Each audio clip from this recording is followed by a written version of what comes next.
Welcome back to our little Formula 1 1991 season in Automobilista 2.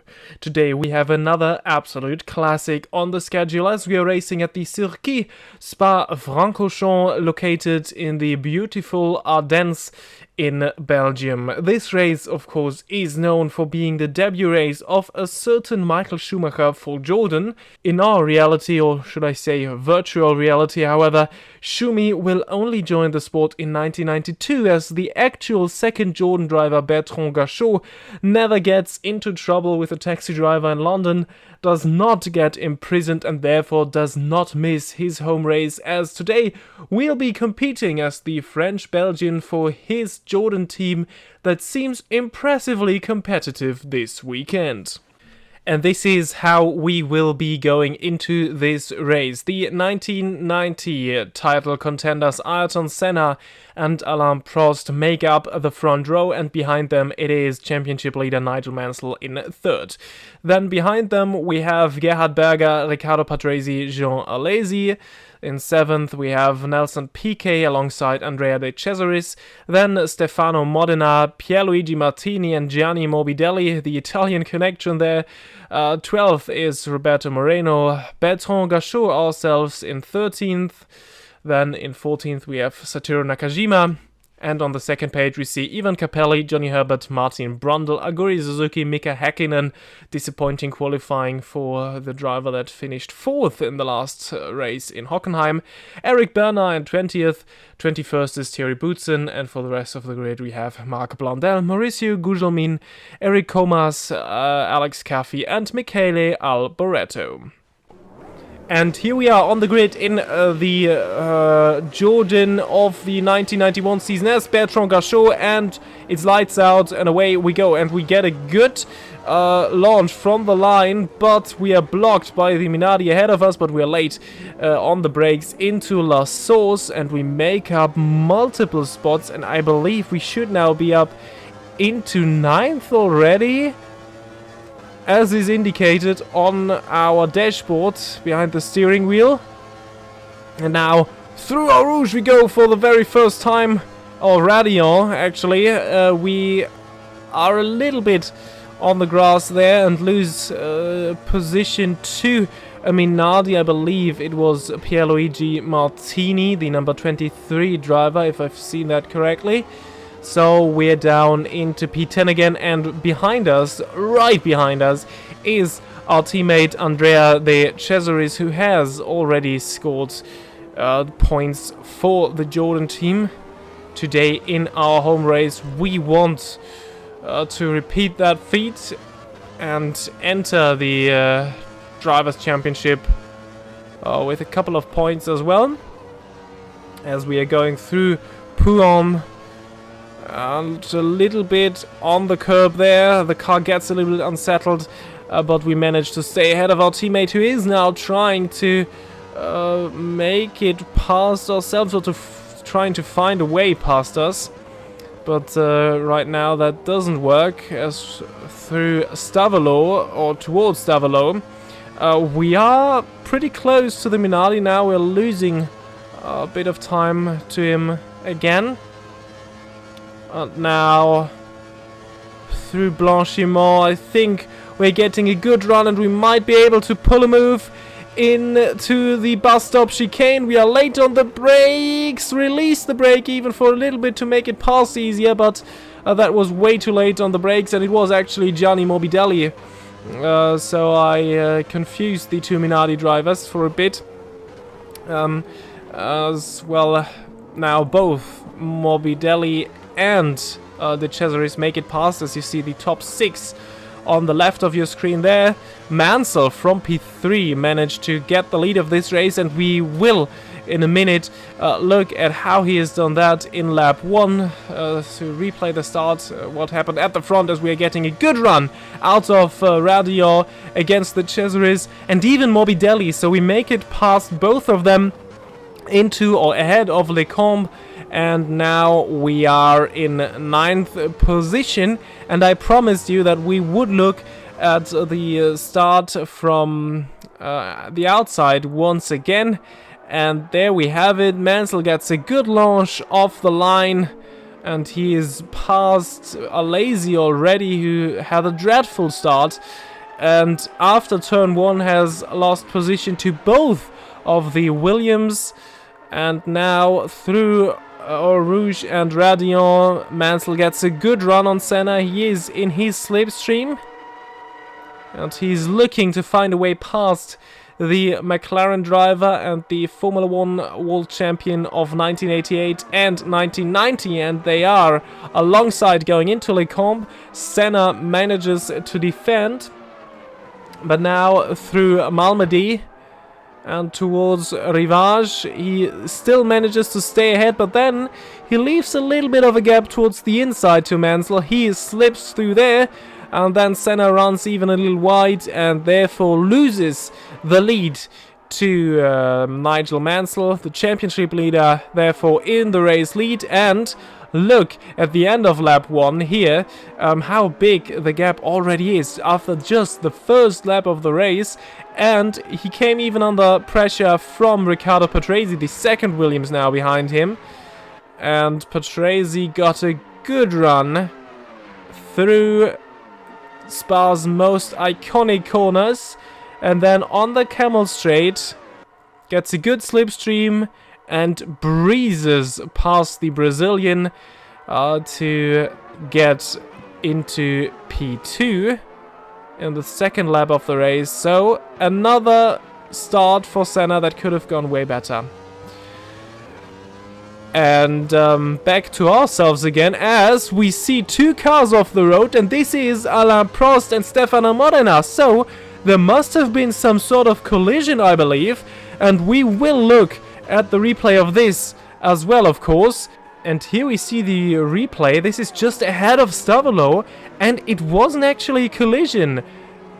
Both Prost and Modena lost it on the curb, and then there is chaos in the background as the second Tyrrell spins off as well, and Brabham, I believe, and Morbidelli also had kind of a moment who was trying there to avoid. No, he also spun on the curb and then almost spun into the way of Ivan Capelli, so luckily there was no bigger collision there.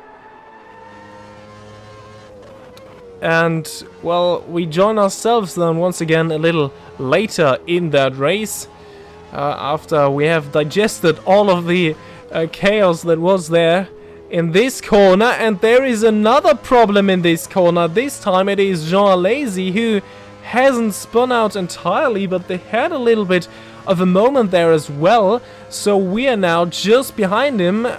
Earlier we were able to keep up with his pace, as we are running in 7th, by the way. So just one place out of the points. So if we pass the Ferrari ahead of us, we are indeed in the points.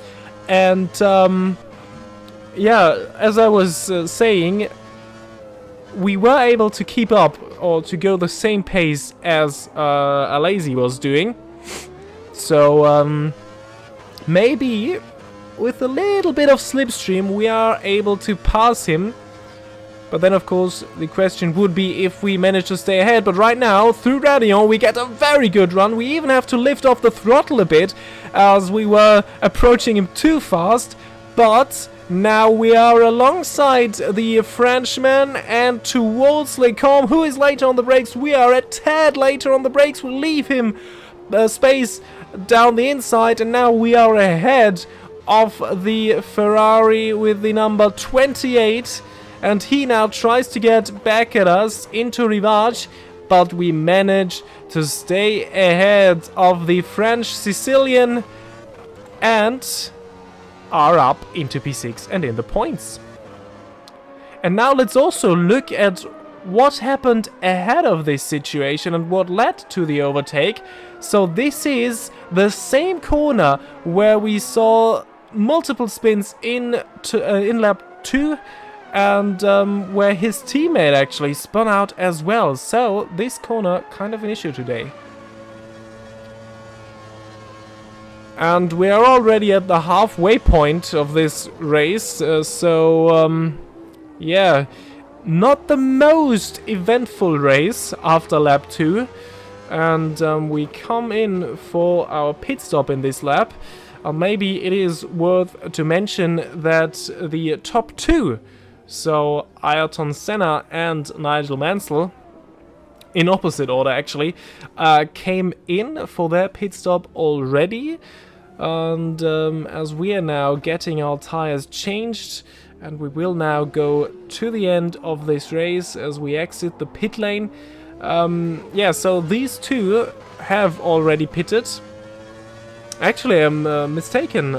Senna wasn't actually in the top two, he was third, so top two drivers have already finished, but not the top two of this race. And this is how we are running right now. Patrese leads ahead of PK now, and Mansell and Senna are down in 5th and 6th, but of course the top four haven't pitted yet, so Williams is putting their two drivers on a different strategy, as they intend to go long with Riccardo Patrese. And time will tell which strategy is actually the preferable one. Mansell and Senna will probably be able to go faster right now, but later in the race this might be an advantage for Riccardo Patrese on fresh tires, as we are just going through Pouhon. And ahead of us is now Roberto Moreno. He is the car ahead of us, and we are now approaching the same corner where there have been lots of issues today, and so has Roberto Moreno, so we gain another spot and are now in 7th again.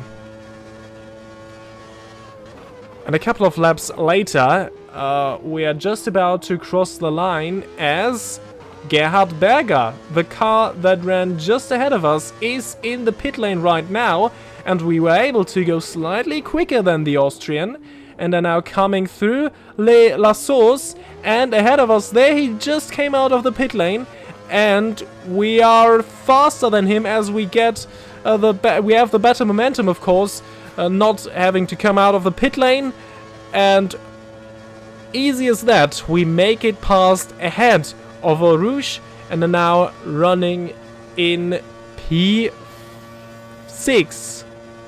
Is it? Yeah. So there is another car ahead of us that hasn't pitted yet. I think it is Jean Alesi. As we are now watching the mirror, Berger's tires should now already get into the temperature window after a couple of corners. This is actually works really fast. So now let's see if we manage to stay ahead or if he finds the way past us instantly. For now, we managed to stay ahead now. Pouhon, this is a corner where, well, we haven't really been struggling, but we were definitely slower than most of the cars through there. And once again, this is where Gerhard Berger gains a lot of time. Now through this chicane here. And we are still ahead of the Austrian. Now the last sector, really a high speed bit now after Stavelo towards the bus stop chicane. And Berger, with the help of Slipstream of course, is gaining on us. He is gaining on us. Now he's really close, but not close enough to make a move into the bus stop chicane. And we get a good exit out of that one, and we manage to stay ahead, at least for now. And now back at the fight at the top. Back to the fight at the top, I should say. And Riccardo Patrese has just done his pit stop, and you were able to see it in the background. He actually came out ahead of Senna. So the earlier pit stop for the Brazilian didn't help him to beat Patrese to second. There is now 2.3 seconds between them, and in the background you now can see the rest of the drivers in the points right now as we're coming just around the corner there. And now to the other end of the grid, this is Martin Brundle in his Brabham. We haven't seen a lot of them at all in this season, and he's just battling Alex Caffey as he spins his car and rear ends into the wall and is now out of this race as well. And this here is already the final lap of the race, and Nelson Piquet, who is in 4th right now, is now very close to Ayrton Senna, and he almost is able to make a move into the bus stop chicane. And look, he's almost pushing him through these corners, and I think a lap more and Senna would have actually even lost the podium here, but now he just secures it in 3rd, and Piquet finishes 4th. And of course now let's look at our finish as well. We had a pretty solid and good race, but it was a little lackluster, should I say. So in terms of, well, the excitement, it was actually a pretty boring but clean race for us, as we make it across the line after 22 laps in P5. So 2 points for us. And now let's look at the top 6, so the point scorers for today. Nigel Mansell wins this race ahead of Riccardo Patrese, his teammate, in 2nd, so another Williams 1-2. Senna just hangs on to 3rd, Piquet 4th, Bertrand Gachot we managed to finish in 5th, and Gerhard Berger once again takes the final point in 6th. And for the Drivers' Championship, that means that Mansell has now extended his championship lead to 11 points ahead of his teammate Riccardo Patrese. Prost still sits in 3rd, Ayrton Senna in 4th, but he got closer to the Ferrari driver and is just 1 point behind him now. Nelson Piquet in 5th, and Jean Alesi, he is in 6th with 7 points. Berger, who had a disappointing season so far, only in 7th. Then we have De Cesaris, Häkkinen, Gachot, Pierluigi Martini and Roberto Moreno. So these are the 12 drivers that have already scored points. And in the Constructors' Championship, it already seems like a done deal. Williams with 61 points is far ahead of Ferrari with 25 points. McLaren then in 3rd on 22 points. And then we have Benetton, Jordan, Lotus, Minardi in 7th, the final team that has scored points. All of the other ones are yet to finish in the points for the first time this season. And that has already been it for the Belgian Grand Prix 1991. I hope you enjoyed the video. As always, leave a like if you did, and yeah, subscribe to see more. And the next race will be the 1991 Italian Grand Prix, so make sure to subscribe to not miss that, and I hope to see you all there. Until then, goodbye.